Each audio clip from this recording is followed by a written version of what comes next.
Okay, so we just went over part one. This is part two. So everything's wired. Now what we're going to do is fire up the matrix filler and make sure everything's working right. So first thing I'm going to do is turn my key on the cabinet. Whenever you fire up the machine in the morning, always fire up the cabinet first. Make sure that green light is on. If the green light is not on, most likely your e-stop is down. So make sure that e-stop is twisted up. Okay, so key switch, e-stop. Next, what you want to do is go over to your monitor. And on the back is going to be a little button here, this very top button. You just want to hold it down for 5 seconds, and you can kind of see there's a little sticker here that says what to do. I'm going to go ahead and hold this guy down, and he should fire up here. You'll also see there's going to be lights that kind of go on right there on the little computer chip back there. So now everything's going to boot up. We're just going to give it a few seconds here to boot up. And it's going to boot right into the user interface if everything's wired right and everything's good to go. Sometimes it might say can't find network connection or something like that. Just give it a few more minutes if it does say that. What it is it's just the cabinet still booting up.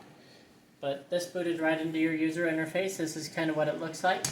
This user interface is a multiple pump fill interface.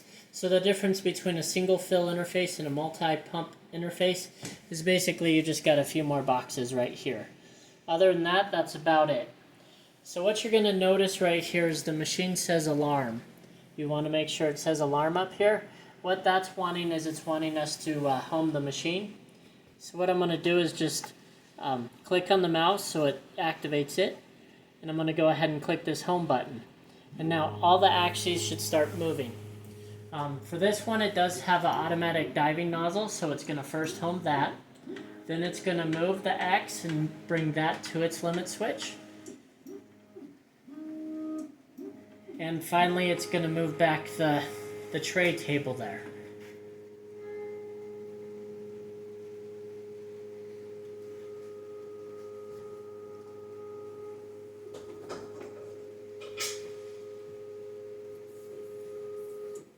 Okay, now that all that's done, I'm going to kind of demonstrate how you want to thread the tubing through the pump.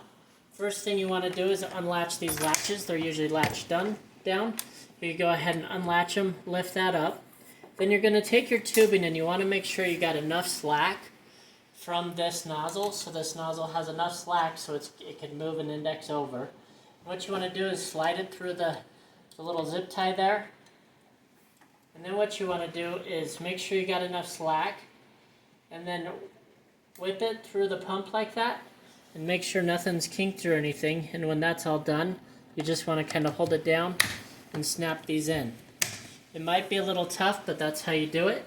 And then this end either goes to your pressure tank, your mixing vat, or a port, whatever your solution is in or your product is in. Next what I'm going to do is I'm going to demonstrate how to feed the wire through the black one. Or tubing through the black one, not really a wire. So it's kind of the same thing. It's usually closed like that. You just want to gently open up that top. Same thing, just whip this tubing through there. The tubing we use on this for this type of filler is actually the largest one, so it is a little thick in there. But once you're done with that, go ahead and close it down. One thing to look at is your sides here. Make sure they're not really kinked. If they are, you could go ahead and loosen these screws on the bottom here, and it'll kind of let off the tension a little bit. Or if you need more tension, you could go ahead and tighten those screws up. So that's kind of how you do that part. Next, we're going to install that nozzle. Let me go ahead and grab an Allen wrench. It is always good to have a full standard Allen wrench set and a metric Allen wrench set. So what I'm going to do here is I'm going to loosen up the 2 bolts on this collar here, and then that allows me to be able to take out this nozzle.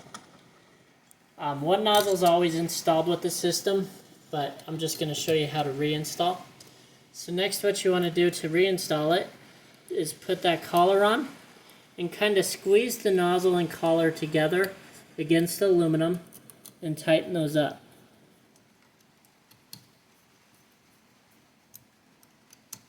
You don't want to tighten it too tight. And then as long as you tightened it tight against there, the nozzle shouldn't move. Right now it's moving a little bit, so what I could do is loosen it up here a little bit and just kind of get rid of some more slack there. And then we're good to go and he ain't moving anymore. So that's how you do the nozzle. This is part 2. Everything is set to go. Next will be filling. Thank you.